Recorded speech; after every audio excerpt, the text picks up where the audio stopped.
What's up, y'all? It's your host, Sid, and welcome back to another episode of Cooler Talk.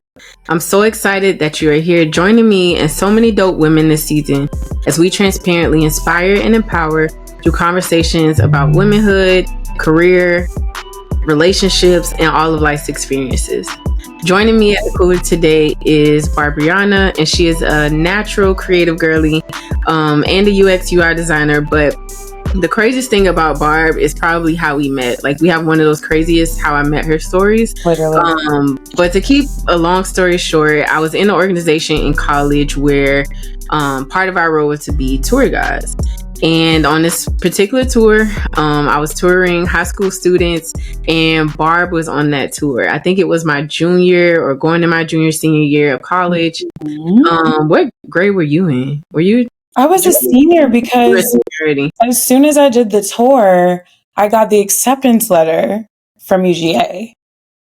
That's crazy. And I mean, like, Barb was like, I want to go to UGA.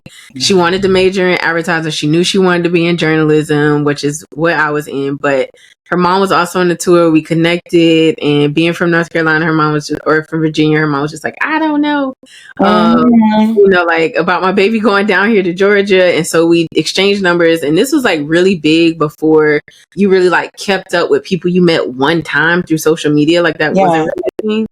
But me and Barb, like Instagram was barely popping at this point. But we were, 4, almost 5 years apart because you're the same age as my little brother. Mm-hmm. And somehow throughout all these years, like, we kept in touch. Barb wound up going to UNC Chapel Hill. But we still kept in touch. She was in their journalism program. We both like studied abroad, even though she did it in high school, studied abroad in Argentina. And it was just so many similarities. Also, we're both Capricorns. Our birthdays are super close.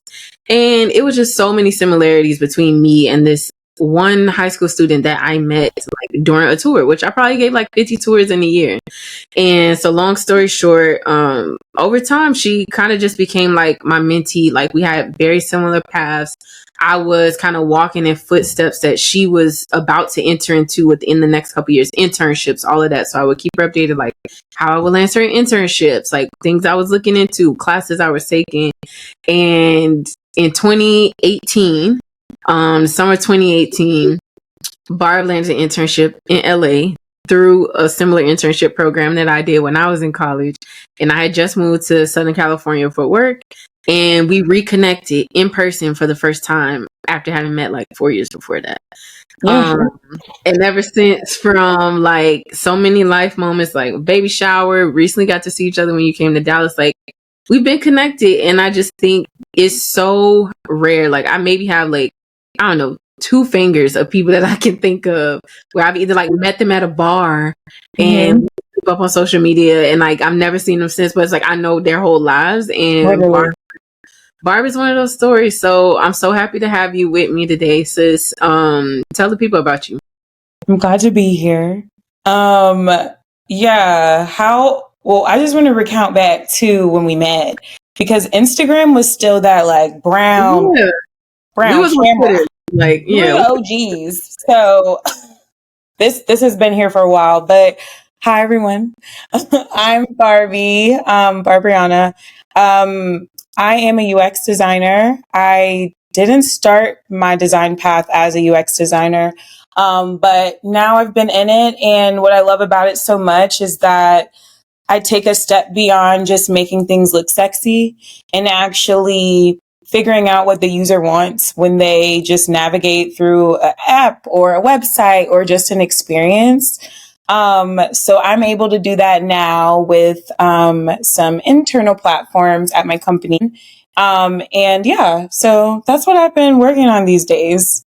That's so dope. And I've like literally seen, even before you went to grad school at VCU, like to like having your own personal platform, like illustrations, like I feel like I've seen designer Barbie just transform in so many ways. And like, as you've grown through your career, like it's also shifted what you love the most. And I think that's like a beautiful part about your journey. Just the small glimpses that I've had is that, some people, they grab that job, they sit in that job for years, decades. Mm-hmm. But as a creative, I feel like it's kind of hard to just sit and stick with even just one place, but also one type of design, Right. all these years. So when did you know that design was like your calling, your ministry? Like you was like, this is my thing and I'm following it. It's crazy because when I was a kid, my uncle is an artist. So he was always painting and giving me markers, letting me be creative because him and my aunt would always babysit me. So I just always knew in my life I was going to be some kind of artsy girl. I feel like growing up, I was like, but I want to make money because we're Capricorns, right?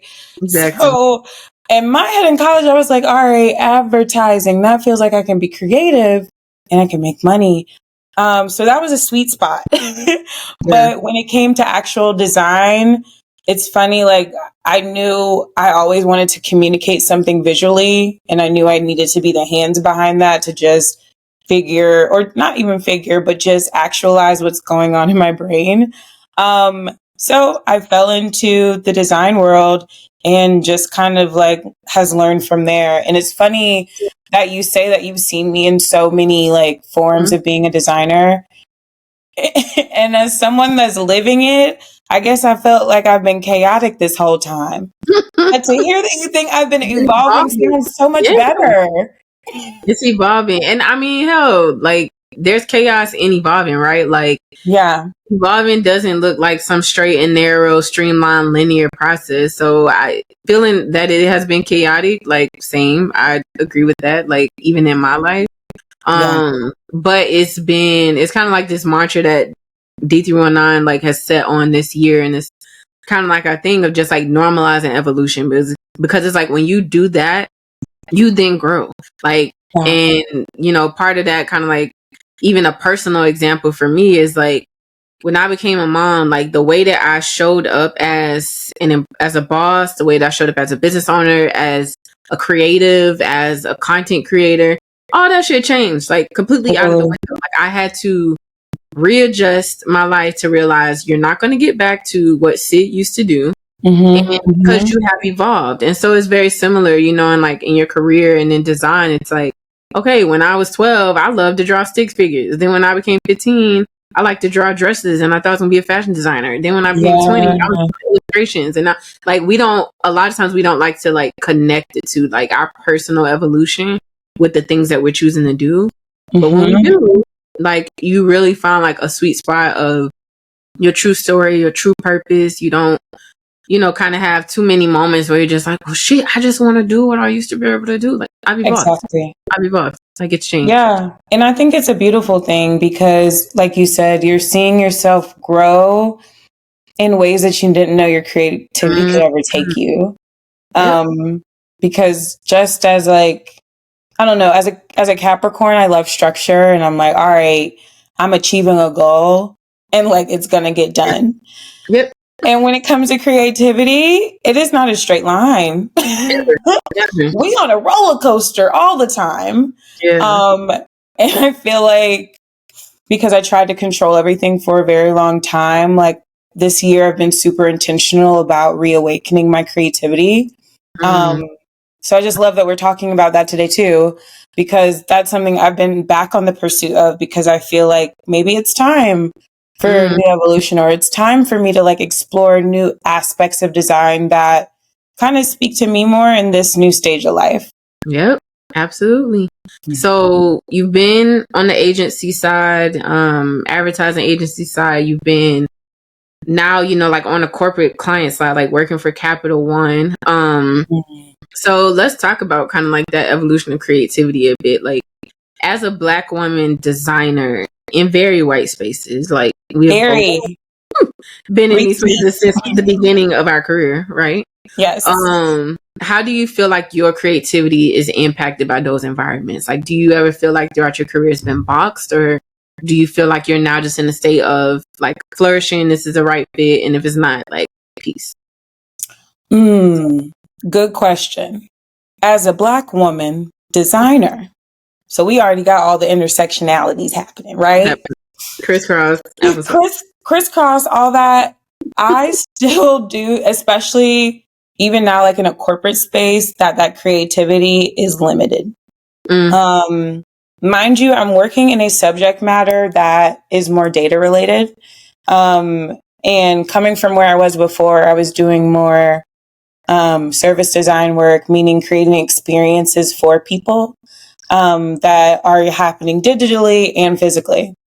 So that, and I felt like I flourished in a lot of ways with that. And now with the work I'm doing now, we're working within a design system.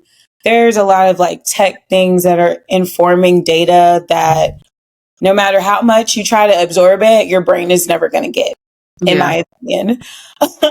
And there's so much structure and patterns that already exist. I don't feel like my creativity is tapped as it once was.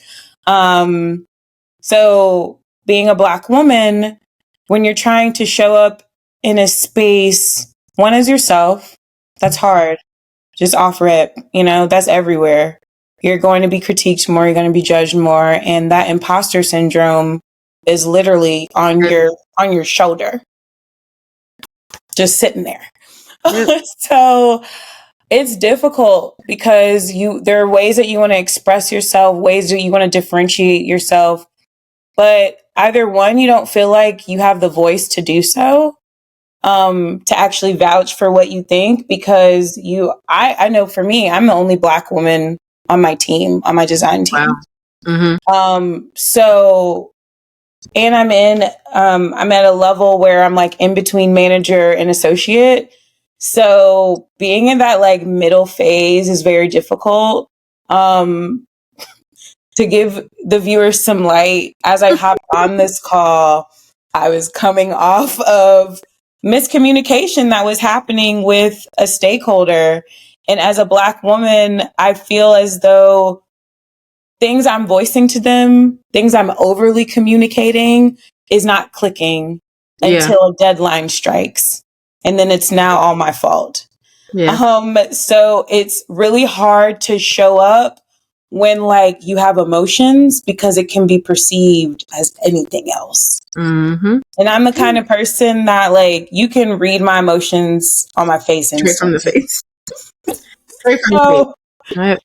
On top of creativity being stifled, just because there's a system that you have to work into, but like, even as a Black woman, just communicating, just, vouching for your design pushes or like your ideas that are getting contested by product stakeholders, tech stakeholders that are usually white men twice my age.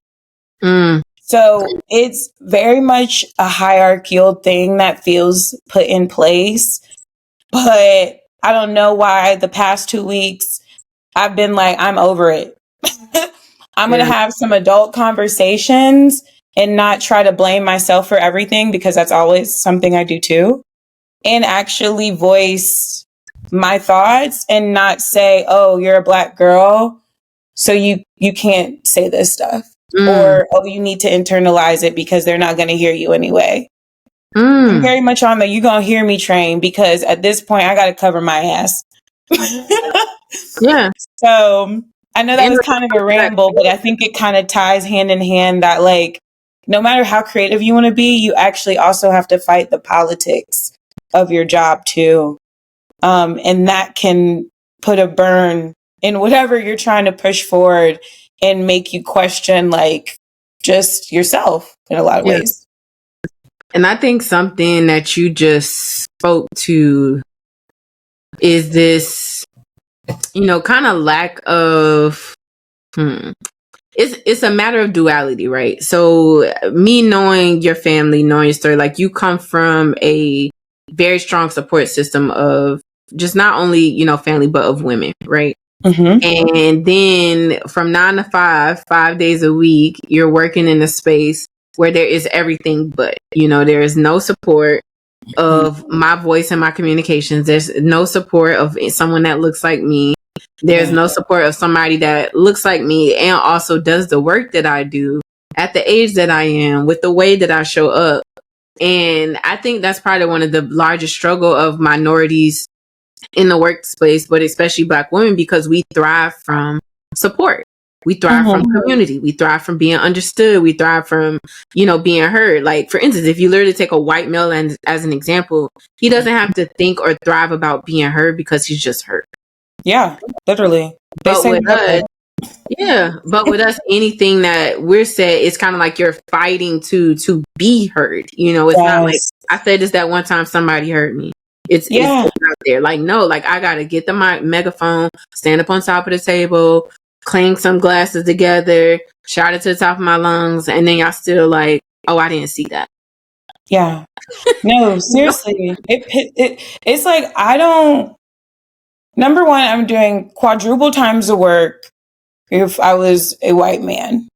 And the fact that I have to over communicate just to be heard is an issue. But it's my reality, unfortunately, right now. Yeah. And you're over communicating. It's because you didn't hear me the first time. Exactly. Exactly. Yeah. So it's like a damn if I do, damn if I don't. And it just kind of sucks it out of you sometimes. Yeah. And especially as a creative too, right? Because a creative, it takes a lot to just have those moments where you're just in your space of creation without all the BS around it.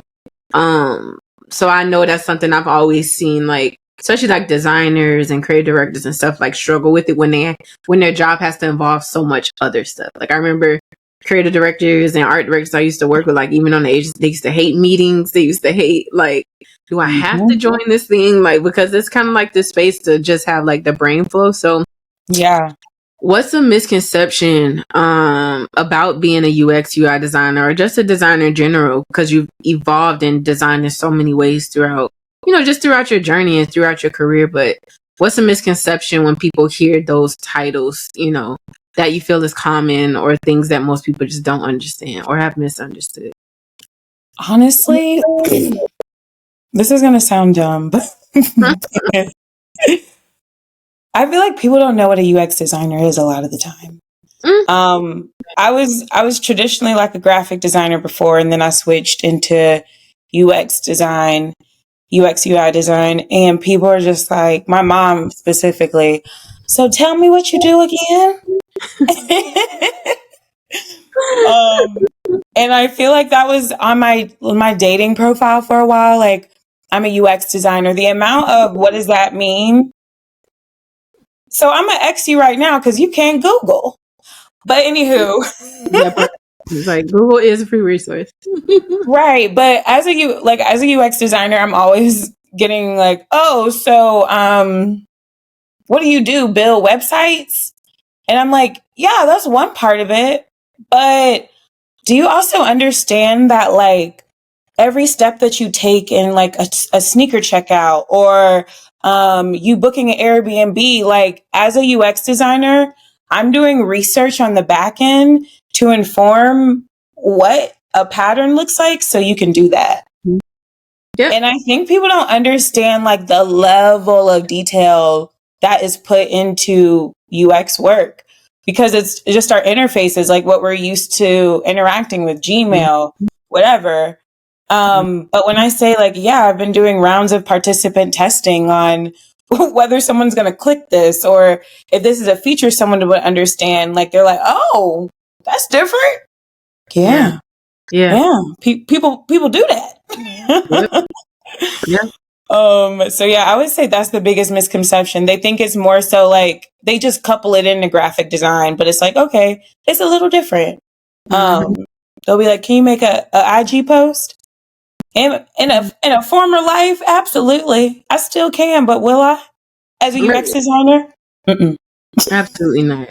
Yeah, that's it's so crazy because a lot of times, I just as digital as the world has become, right? And as marketing and tech savvy as the typical consumer, the everyday consumer has become, you would think that a lot of these these roles that if you've been in marketing for a while, these have been the things, like whether it's a media planner or a UX and UI designer, like have also become common knowledge. Yeah. And so I'm not going to go there with this whole episode, but that's when you double back to like the fault of our education system.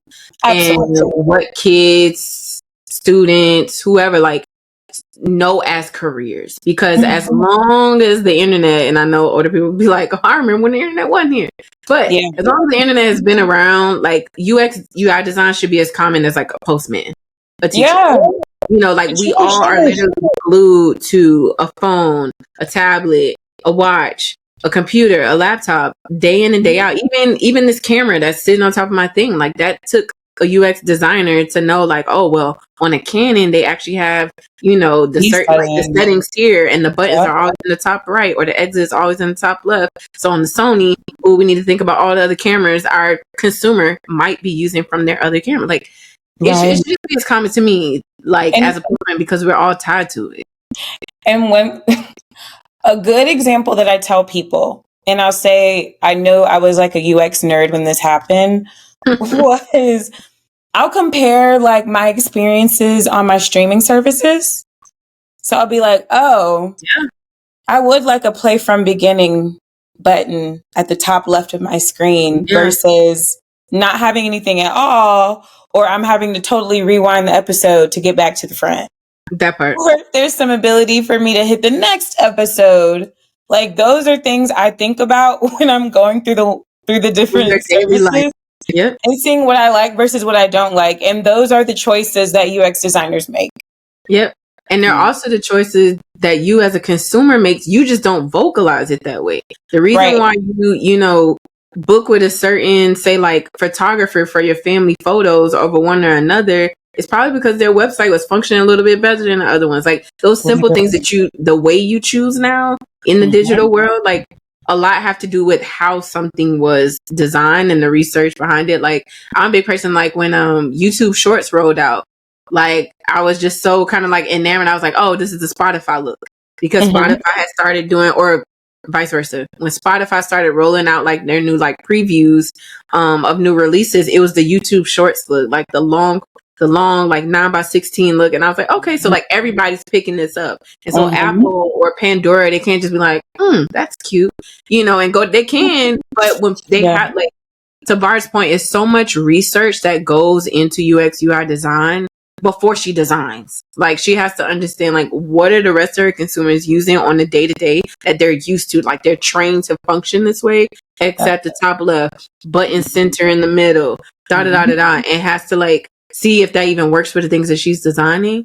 And like, is this going to completely throw you off if I put this button over to the left? Like literally, like the fact that I have conversations just about buttons. Like I can imagine. Today I had an extended conversation about a date picker. Like it's those little things that matter so much in my world. That people don't like, they're just so used to it. It feels more of like a background design versus like in your face design. If that makes sense. Man, and that I got like nerdy chills right now, because I love shit like that. And I think that's why I've loved like the way my career has even evolved in like the online space and social and digital, because as a social strategist, and you've, you know, had sat in these shoes before, walked in these shoes, you get little glimpses and pieces of everybody's, like, if you're touching the digital side from email to web, like the content team, the art director team, like you get a little taste of everybody's role, so that when the content actually goes out about this thing, you know how everything worked, you know, everything got together. So I absolutely love that part of it. So taking a break in the conversation for our board session. And this is where I get to ask you some random questions so the audience can get to know you and me a little bit better. So kicking it off with the first one, when you're designing, are you more of a let me make a mood board real quick person, or are you like just blank canvas, let me just go and try to map this thing out? It really depends on what I'm doing. I am a Pinterest girly up and down. Okay. I've got boards for everything. I've got boards for how I wanted to design my house or how I wanted to like do an experience. And that is basically a mood board. Like you're just pulling from Pinterest, having fun. And I feel like that gets me the most excited.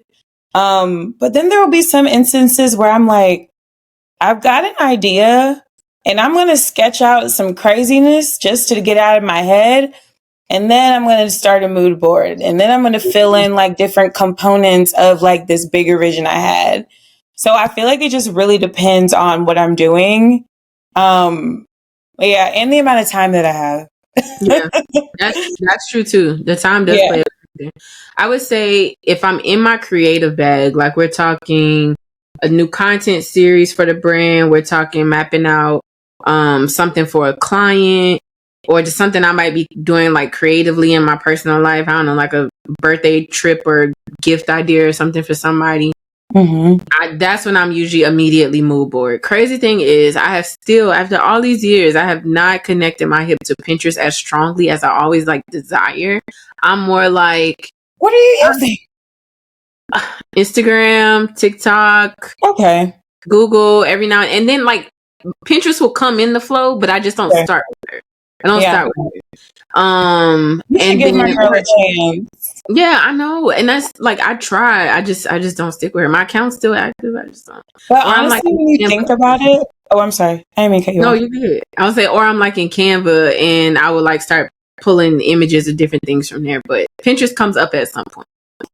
Yeah, and honestly, like, and you saying that you use Instagram, the collection and the save button do the same thing. My saved folders are organized. Like, like they're I have a folder for different food spots in probably 20 different cities in my phone, like places I've been or places I want to go to, hotels saved for future trips, hair, nails, fashion, sneakers, things for Braylon, Amazon things for Braylon.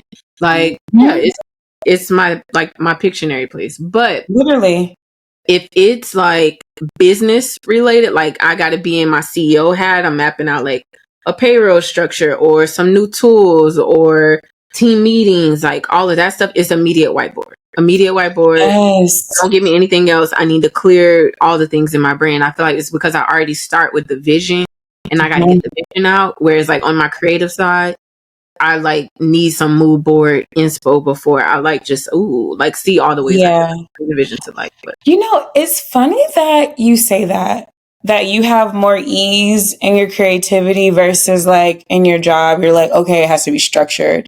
And I feel like I struggle with that sometimes because to some point I love ambiguity when I'm just being creative. But when it comes to work, I'm like, okay, so why, what, who, what, when, where? And what's the first meeting? What's the next step? Literally, I'm that kind of girl. I need to know what's going on. And sometimes I'm trying to be able to like, I guess, lend that creativity hat more even into that structure where there's more of like a flow so that it's just not one or the other. Exactly. Yeah. And sometimes you got to be able to like split your brains up.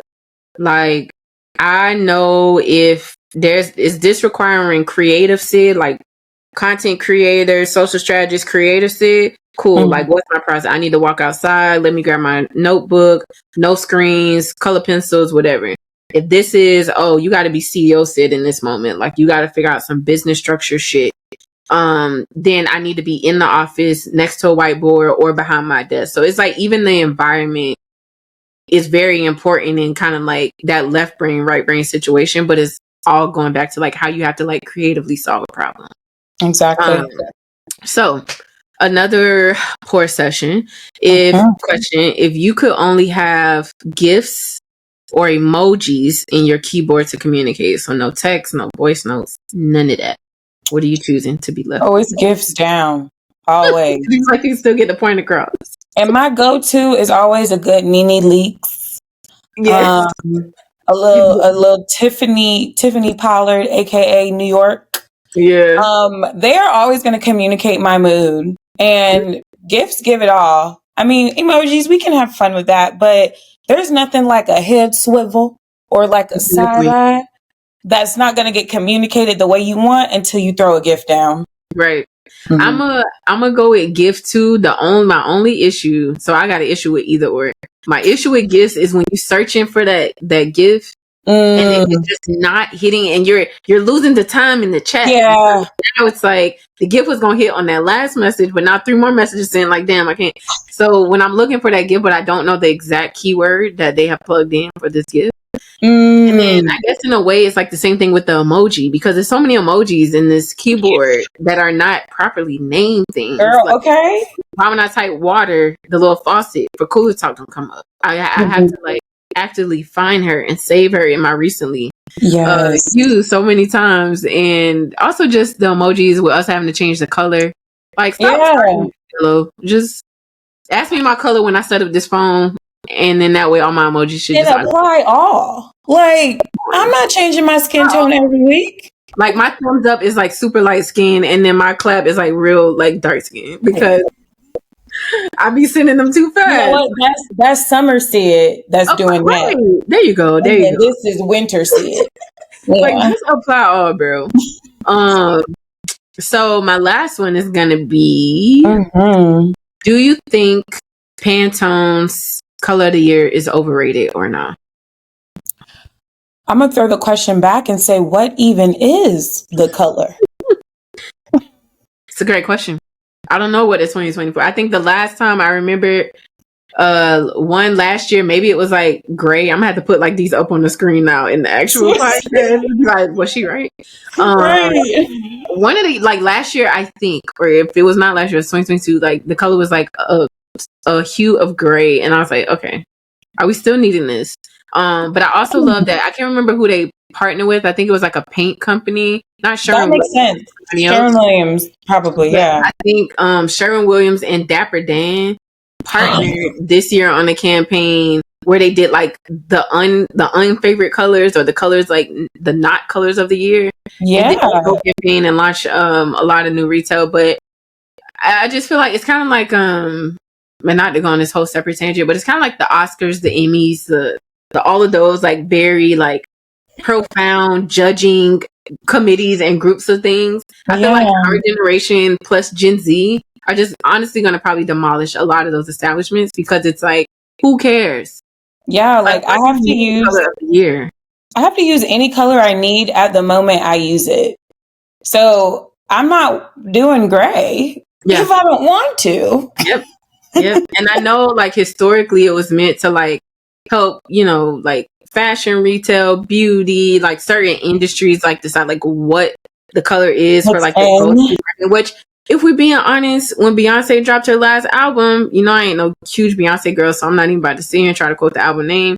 But when she dropped that last album, not Cowboy Carter, the one before that, where she went on Renaissance. Wasn't the color of the year shimmery, sparkly, glitter? Everything was every freaking where. It was everywhere, honey. Metallic was in, and you couldn't escape it. Everywhere. It don't matter what kind of store I was in. Silvery, shimmery, sparkly, silver was in all types of stores. Everywhere. And you couldn't escape it. Pantone. So that's all I'm saying. Hey, you wear what's in. And gray is not always going to be in. Okay. Look, I'm really about to Google this stuff right now. Yeah, please, because now I want to know. It's peach fuzz. Let's wow. See. I mean, but like, what led them there? Peach fuzz. 13, 10, I'm not going to hold you. It's cute. I do like her. And to be honest, he loves her. You know what's actually crazy is that we're kind of wearing peach a little bit. Yes, right? Not we're actually abiding by the Pantone color subliminally. And didn't even realize, but we were just talking mess. I'm dead. Ain't that funny? Look, also the last time the Pantone color was a hue of gray was 2021. So I knew, because I was like, I think that's the last time I remember what it was. It was in 2021. And honestly, considering what we were going through at the time, I get it. Exactly. The gray makes sense. After that, I remember nothing about no color again. All right. So I'm going to transition back into interview questions. Yes.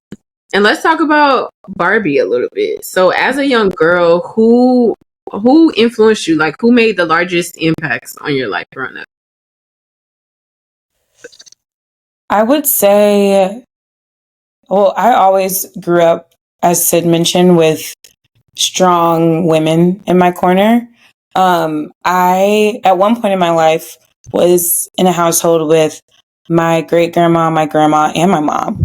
That's so wild. So it's a whole lot of women, a whole lot of Black women at that. So I feel as though they were always my biggest role models. I mentioned my uncle earlier, who is a painter and an artist. And he had a huge influence on me. Like I said, I would go there when, like, before I went to daycare, they would take me in, and like I literally have a picture of me sitting on my uncle's lap when I was like 2, painting a perfect circle. So creativity and like just doing stuff, and like I remember vividly because my grandma would always make me clean it up. I had a corner in her room of all of my art stuff. I had marker sets, paint sets, papers, scrapbook papers. And at one point I was building houses for my Barbies. So like I was always into some crafts. That was me. I was the crafty girl. Yeah. And I mean, my mom would be like, hey, have some fun. So, I mean, you couldn't stop me. I was always doing something with a piece of paper. So that was me. And that's who I was always influenced, was just by my family. I feel like they were always supporting me to do whatever I wanted. And because I'm an only child, I had to keep myself entertained. So we're building a Barbie house today. It's the we for me. Me and Barb. Barb. Barbie and Barbie. The Barbie house. Exactly. Like we're all a team. I'm so dead. But I get that. Like, I heard a quote today from an episode that when this airs will be right before yours.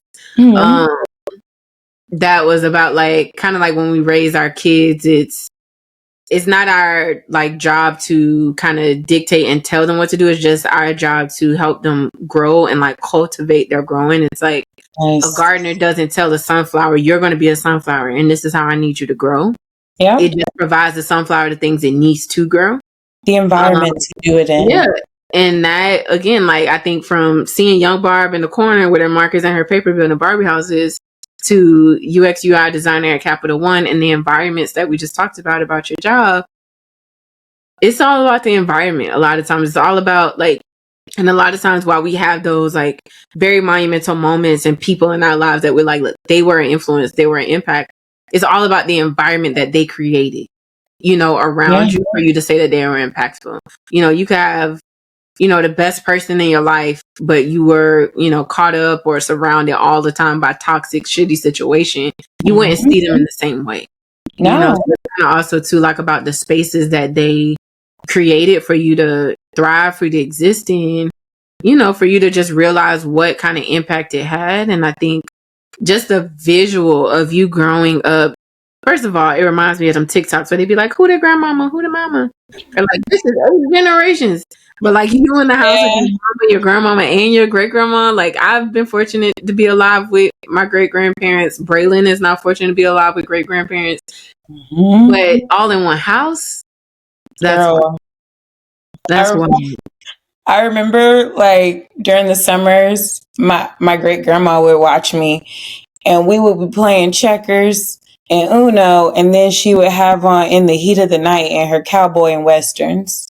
So that was the kind of little girl I was. So I was already a 40-year-old woman. Already. And then also, you saying like the dollhouses to UX, that was literally one of my cover letters. Really? Like, I was like, okay, well, this is where I started. And I was curious about Barbie's height and how she was moving through the house and like what worked for her or not.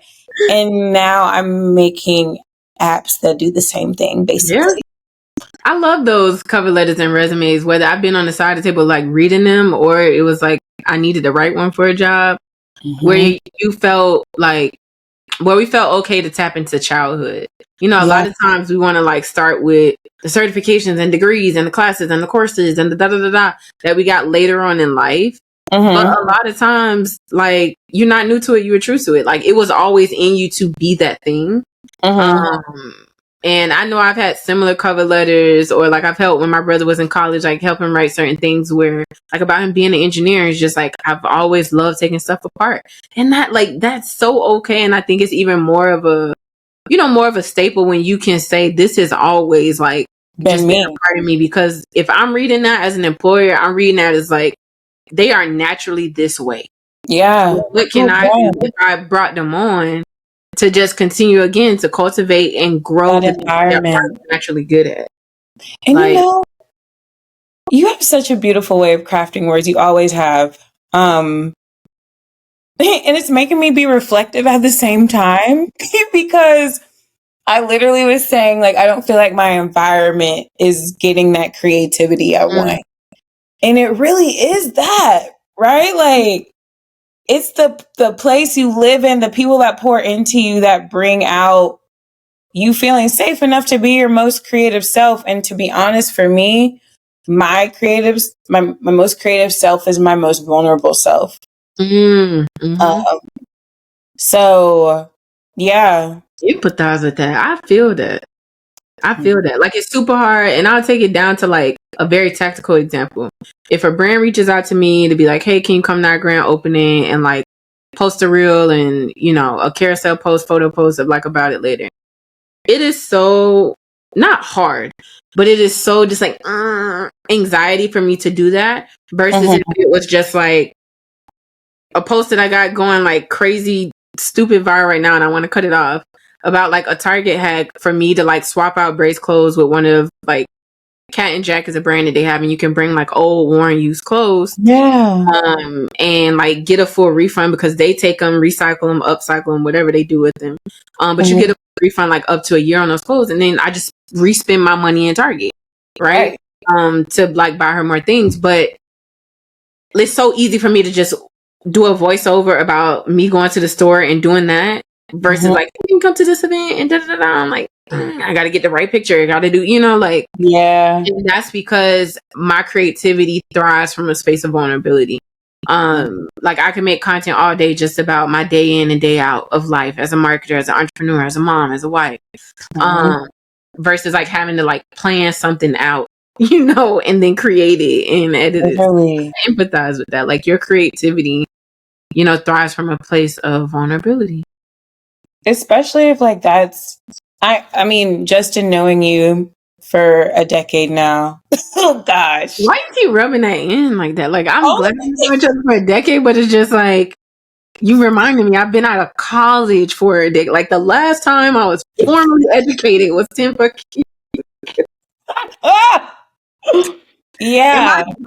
Am I done? Do I need to go back? No. No loans. No, none of that. Obviously, you are a success. You don't need that. No more. Do I need more education? This is what America be having you think. No, it really does. I have a child now. School to teach her. And it's funny because what we do, like, just doing the work is what is the experience that you need. Yeah. Yeah, it's the best experience. Literally. Because literally, well, I will say, like, we both have been those people that have used our degree. We have, you know, used the things that we learned. We went to school for this one thing. We stuck with it, got it out. Like, even still, though, thinking, like, what I have come out to do, and even probably my first 3 to 4 years of my career, them books didn't teach me that. Them classes, to an extent, didn't teach me that. Like, school is always outdated. Like, is that a quote on something? School is always outdated. Like, that's how I feel. And it's true. It won't be the experience. You know what I'm saying? Yeah. It's never the same. That's until you land that first internship, that's when everything clicks and you're like, oh, yes. Oh, okay. Yes. The internships and to that, you know, I would even say, you know, going back to kind of the hardships of minorities and Black women in white spaces in our fields. Like an internship was not like, oh, well, if you do one, it was a must have to break to this career. To land you must have had two, if not more. And I will say to that, I will, clap and toot the horn to your UGAs and your UNCs for making it a little bit easier. Not because we had the degree or not because we had that school in our resume, but because we did the work at those schools to be able to stand on and then say da da da. And those did provide us, with opportunities. I will say that, made it a little bit easier. Definitely the network. Yep. And just the community like that's created within a journalism school or a media school, like you're building that and creating those connections it's crazy just like how opportunities can just fall in your lap just of who you're connected through. And, even so Sydney referenced that we both did like the same internship program and it was MAPE. I'm not sure if it's still called MAPE, but I think so. I think they like flexed the 4A's name a little bit more, but I think it is still Multicultural Advertising Internship Program. Yep. Okay, yeah. So we both did that. And I mean, that was my first opportunity to really see like what's going on. Yes. Yeah. And I mean, I've had internships in the past, but like going to California, working at the time I was working at a Edelman at a PR firm, and I was doing influencer marketing. I didn't even know what that was at the time. I mean, in 2018, it was a little something, and I was super excited. But like seeing now what it's come to be, like you're not on the emerging of trends when you're in school. Yeah, I mean, because even then, Instagram was only 6 years old. Right. In 2018. So very new. Like LinkedIn, Reels, none of that was even a thing. You go and post photos, and we barely had just started being able to DM like one-to-one or like groups. Which is crazy. DM, you could only send messages. You couldn't send. Like, that was when you were there. You know what I'm saying? Like, that was 2018 Instagram. It was 6 years old. That's crazy. Yeah. That's crazy. So, channeling back into Barb. We've talked about career. We've talked about growing up. We've talked about you evolving as a designer. And, you're still at a space in life right now where Barb's life is Barb's life, right? We ain't mama, none of that yet. So, don't even put it. So, what does Barb's ultimate self look like? Like, what does your ultimate self look like? Like, just life in general, or you live in it. This is you've made it. This is the moment. Like, you want for nothing, you need for nothing. Life is where you want it to be. I think I like this little life. Live rent free in everybody. Ideal life. I would love to be a wife and a mommy. I've always wanted a buttload of kids because I was the only child. At first I wanted 5 boys. Yeah. And like, that was dumb. My 28 self now, girl, what were you thinking? Correct. And you probably wanted that before 30. Oh God. The thought of that. Yeah. Yeah. Isn't that some crazy stuff? Right. But now, right. Now I've lessened it to 3. We'll see how that happens. I mean, we'll see. But also like creatively, I've always wanted my own business because I feel like Capricorns always want to just be in control of everything. Yeah. And it's for just in space because we feel like we're not understood otherwise. So it's like, let me run this shit. Doing this. Let me run this. Let me be boss because nobody else is going to do it. Right. Yeah. And ideally, like I've always wanted to create physical experiences. So like the experiential marketing you see with like Spotify for certain events, and like they might be like launching a new album and stuff like that. I've always wanted to create that stuff. So Right. hopefully, like in this ideal life, like at that point, I'll have some cool company where I'm just making dope shit and I'm doing experience work, but like it's not just virtual anymore. Like I'm I'm showing how people are moving through the space. I'm having flashbacks of me building that Barbie doll house and seeing, oh, how are people going to interact with this and that, and like how am I going to make it cool? Like that's the stuff I want to do one day. Um, and then be able to log out and go to my kids' games and be all the moms. I mean, if they want to do basketball, soccer, ballet, I'm there with water and food for the kids. Yep. Showing up. So I feel like ideally that's what I want to be, is like a housewife that has her own business Mm. and is being able to be as creative as she wants to be. So And yeah. exploring all the things that you still want to do. That pretty much like sums up my little ideal vision board that I'm trying to get together before the age of 40. And it will happen. And it's being able to work no more than 3 days a week. And by work, I mean I have stepped away from running the business of Digital 319, and I am being tapped on as a consultant for Digital 319 as much as like, oh, can you join this client meeting because we think you would be the best to explain this way. Hey, can you hop in on this creative strategy map out so we can figure out blah blah blah. Like I'm being tapped into when I'm needed. Yeah. I am at the latest logging off every day by noon or nap time if it's still like a dollar in the presence. That's delicious. And that's just 3 days a week. I'm logging off. If I did any work, I'm logging off by noon, one at the latest. And I'm so when do you get on? When do you get on? I'm an early riser, so 6, 7. So you've put in 6 hours. But in this case, I'm talking 9 to 12. I'm talking 9 to 12. Okay. 6 to 9, I went to the gym. I had a nice uninterrupted shower that I didn't through because it wasn't my third day. Finally getting a shower. Like I've had a nice morning to me, my coffee, my journal, my music. Started my day at 9. Did start from 9 to 12. And then once I log off, if I want to go to the store every day and like buy fresh flowers and fruit and like stuff to make a cocktail and dinner, like I go to the store to get dinner that day and make dinner that day. Like just that's it. Freedom. That's it. And then we still travel at least somewhere once a quarter and I'm good. Like, but I don't want to do I need to be on. Literally yesterday was the first I was still out of town. We flew back yesterday, but yesterday was the first client meeting that my team had without me, or client presentation, not just a meeting, but a presentation that they had without me. Because usually I'm like, oh, I'll just, wherever I'm at, I'm gonna just pop on, whatever. I cut that out. If I am gone, I'm gone.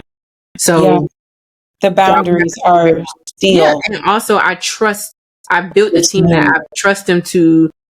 I don't care what the client presentation is about. Y'all got it. I know I've equipped y'all with everything y'all need, whatever. And so yesterday was the first time that it was the presentation. And I wasn't there. And I didn't even have of course, immediately after I knew the time was over, I was like, how did it go? Like, of course, I'm immediately on Slack, but I didn't have heartburn anxiety about it happening. And it felt so crazy. It felt so good. I'm like, Digital 319 is presenting to a client and I'm not there. And you trust your team and you know they're going to kill it. And they did. It was scary. So across the board. It was scary good in the sense that I now, it's those are the moments right there where I see the vision that I have for my life personally is possible. Yeah. Like I said, all you got to do, one, surrender all things to God, because I ain't doing none of this. Man, I literally just had a prayer the other day. I said, God, I don't want none of this. You got it. I can't do it no more. Help me. Yeah, I'm always like, you got it, bro. Especially after becoming a mom, I'm heavy. You got it, bro. I literally tell Kristen all the time, or Antonio, I'm like, I just show up in the office, whatever he done put on my plate to do that day, and I don't stress about nothing else. Cause you got it. Oh, this client didn't pay on time. They over their net 30 by 15 days, and you got payroll in 2 days. It's gonna hit the account. You got it. It'll figure it out. You know, like Because those. what can you stress about? What can you control at that point? You know, it's really, and I think that's such a big lesson. And I always go back to Capricorns because Sydney gets it. Yeah. But the need to control everything is how we know things are going to be good. Yeah. And surrendering that and having faith has been my biggest testament this year. Because I even got faith tattooed on me because I was like, this is my biggest test. Like, me not even putting hope in myself anymore, but putting hope in God and knowing it's going to be good because I can't stress over the details that are out of my control. Nope, you ran yourself crazy. Where'd you get this tattoo? Behind my ear. Well, you can't really see it. Because I also got a new tattoo. Like, no way. Where is it? With your tattoo. Wait, let me see it. It says normalized evolution, but it's in like an infinity sign. But it's funny because I got a tattoo here too. We were in the same day, probably same time. Me and Sydney, we're even wearing the same color. If she didn't have LASIK, she would have been wearing glasses. I kind of got some locks. Necklace. You got real locks. Like it gets weird every time because, but the thing that I love about it is like it's just natural. Like we're not like, oh, what you doing? Oh, girl, let me book. No, it's never none of that. It's like always like the same person. Like he birthed us, and then he was like, "Nah, she gonna come like 4 years later, but y'all gonna be the same person, like reincarnated, but actually in person." Yeah. And also, I'm gonna let y'all meet at a college tour. So random. And then the fact that I didn't even end up going to the college, but we still were cool. But then got an internship when I had just moved. Like, I literally moved 2 months before your internship. Yeah. I literally remember us sitting on top of your car after going to a concert and just like talking outside the Staples Center. Yes. Yes. And then you wound up working with one of my good college best friends. Literally, Kristen. That was so crazy. Yeah, agency. Like she hired agency. Like it's weird. Me and Kristen were in the same organization. Like that made me meet you. Like, and we were both she was an officer. Like we voted her in. Like when I was on the way out, but we were both in that same organization. So like she could have done your tour, and then y'all could have met later in life at that job. But no, God said Sydney and Barb. He always found like to just keep us connected. Like, oh, y'all ain't seen each other in about 4 years. You need to move out to LA for this job that you said you wasn't moving for, and you gonna get this internship. Boom. Later in life, oh, Sid, I got a new job. Like the hiring person, Kristen. What? Like, yeah. And it was so. I was like, because I was, of course, being nosy on LinkedIn, and I was like, she's your connection. Didn't he knows her? You're like, do you know her? And I was like, know her. Like she's coming to my wedding, like right, like we locked in. Yeah, wow, man. And I think the most beautiful thing is like I said, the last time, well, no, the time before last I saw Sydney was when Braylon was cooking in her stomach, and I had never met her family before. I mean, I knew of them, but not met them, right? And like. Also, during after I graduated grad school, Sydney put me in contact with Cheryl, and then I started working on her branding for her cake business. We worked on a client together, like straight when Barb was out of school. Yep. So I had talked to Cheryl all throughout the pandemic, never met this woman. And finally, at the baby shower, I meet Cheryl for the first time. Which is I finally meet all of the characters in Sydney's life that I feel like I know, and they welcome me with open arms. Like, come to the house after the baby shower. Literally, I love your family. Oh, we'll take you to the hotel. Come on. I was like, yeah, these are my this is my family. Like, but I want to get out this dress. We was like, girl, we got clothes. Child, as soon as you said y'all had basketball shorts and a t-shirt, that's all I needed to know. You good. You good. You didn't even make it to the hotel. We'll bring back. None of that. We need to run it back. We need to run it back. We do. So last question. If you Okay. had to leave advice at the cooler for a woman, what would you tell them? Mm.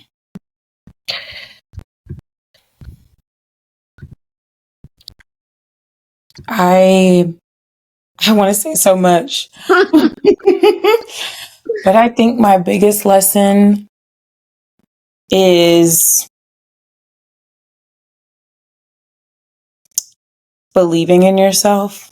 I know that sounds so lame, but you can be in so many environments where you let the opinion of others influence how you see yourself and make you doubt your capabilities, your thoughts, your creativity.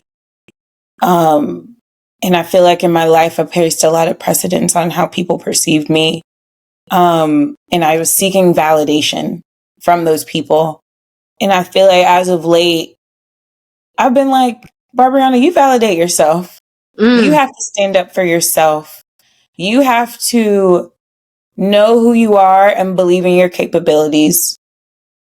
And I think that stems from having faith in God, because I don't know how to do those things all the time, Yeah. but I let God lead me. Like even in hard conversations I have with like product stakeholders, I find myself calling friends that give me the advice that I exactly needed without me stressing or just, trying to control everything, because at that point I'm just stressing. I'm having anxiety. But just letting God do his part and just doing all that you can by believing in yourself, that is what I say. That is my sentiment. Yeah. I feel that. I absolutely feel that. And I think sometimes us as creators, we feel the need to like innovate some new, quote or new words, but sometimes the most cliche sayings are the best ones. Like they're simple and they're cliche because they're common, because they're true. Yeah. Like I mentioned, like that's been a big part of my evolution and my journey this year is just surrendering. Yeah. Just surrendering. I think that's, been advice on a future episode that will be aired before this, but just surrendering, like knowing that you can only, it's that quote that all our grandmas, somebody had up in the bathroom at some point, like you can like take away the thoughts that I can't control and help me navigate the things that I can, kind of thing. Like I just, everything else, I just got to surrender. I ain't worried about payroll. I ain't worried about, clients in and out, whatever. Like it's also been something that somebody left at the cooler that said, when you're walking in your calling, the money will always be there.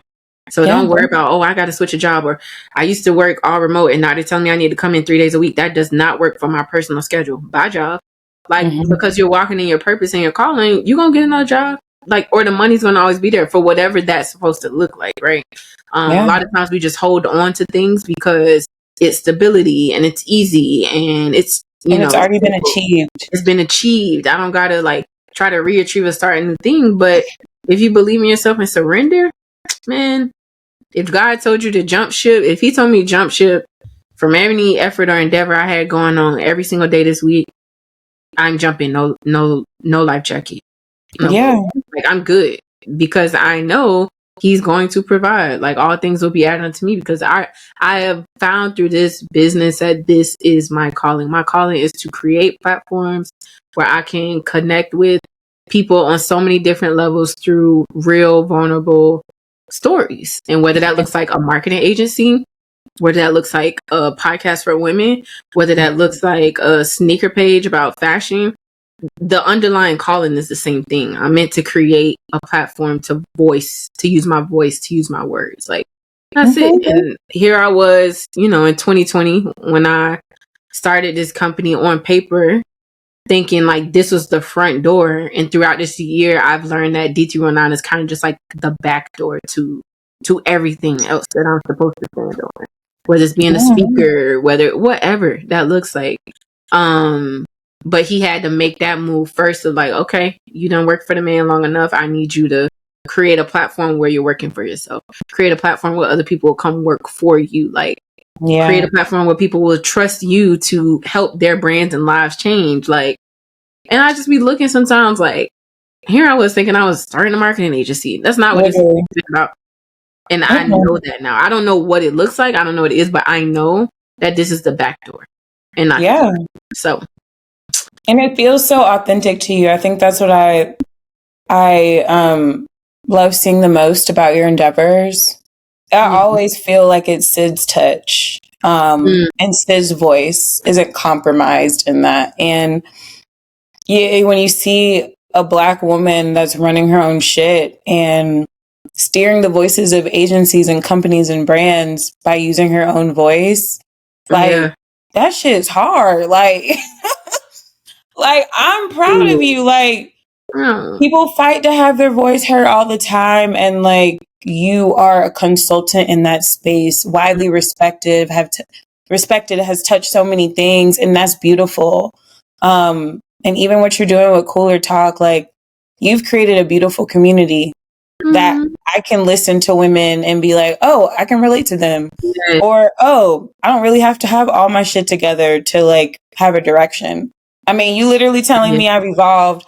I thought that was a shit show. You telling me, baby girl, like baby girl, that's you being creative. And sometimes you need people to take you out of your own mess to see like the beauty that you're doing. And I know you be in the weeds all the time, but like what you're creating, I'm so happy that you even wanted me to be a part of it. And I remember even when you launched I'm like choking up because I'm like, I literally remember creating the website with you, and like when it launched, and look how it's evolved since. Like your branding is beautiful. I've even told you that. I'm like, girl, I love this. I'm so proud of you. I'm so happy for you. And like you are a great role model for those Black women designers or those Black girls in advertising that are still fighting for their voice to be heard. So I applaud you.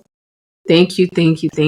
Like I don't know. And I always tell like my sister every week about Cooler Talk specifically. I'm like, I love it over here. Like, because she's so like this platform, you know me, most platforms I create, if it's like something that's kind of just from my heart, I'm not cared about like the metrics and numbers. My business coach is like, we got to figure out how to monetize. I'm like, yes, but can I just like play around here for a minute? But like, hey, just like the graphics, just the way this brand has like come to life this year. I love her. Like, I love the process on the back end of like the podcast, the team editing, them publishing, like everything just looks it looks like this podcast has been around for so long. Like people always like, man, like this is looking great. Like their structure, every, guest has a certain amount of videos or Buzzsprout cards or whatever it is. And it's so much structure and it's so easy and it's so fluid that I love it over here. This has kind of like been my playground this year of, a passion project, but